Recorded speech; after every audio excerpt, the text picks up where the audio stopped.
Hello guys, সবাই কেমন আছো? আজ শনিবার। আজ আমরা যাচ্ছি গুপ্তমণি মন্দির।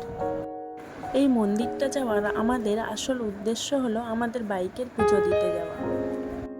প্রায় 5 মাস মতো হয়ে গেছে বাইকটা কেনা হয়েছে, কিন্তু আমাদের সময় করে আর পুজো দিতে যাওয়া হয়ে ওঠেনি।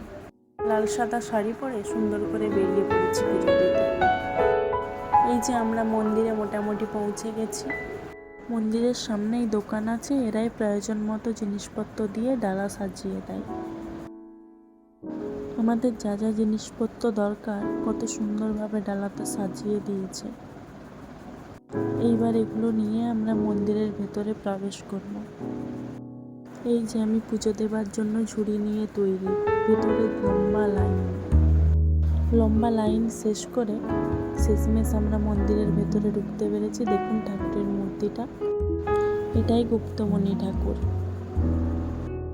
মন্দিরের বাইরেটা মা দুর্গার মূর্তি, আর যখন পুজো হয় তখন ঢাক বাজতে থাকে। মূর্তিটা দেখেই মনে হচ্ছে যেন সত্যি সত্যি মা দুর্গার দর্শন পেয়ে গেলাম। যেহেতু আমরা বাইকের পুজো দিতে আসছি, সেই জন্য আমাদের ভেতরের পুজো তাড়াতাড়ি হয়ে গেছে। এইবার বাইরে অপেক্ষা করতে হবে বাইকের পুজো দেওয়ার জন্য। দেখুন এই মন্দিরটা, এটা মন্দিরের সামনেরটা। আর এই যে লোকজনগুলো দাঁড়িয়ে আছে, এদিকটা লম্বা লাইন হয়, এদিকটায় হাতি ঘোড়াগুলো আছে, আর এদিকটায় মুরগি বলি দেওয়া হয়। আমাদের মোটামুটি পুজো শেষ, এবার বাড়ি ফেরার পালা।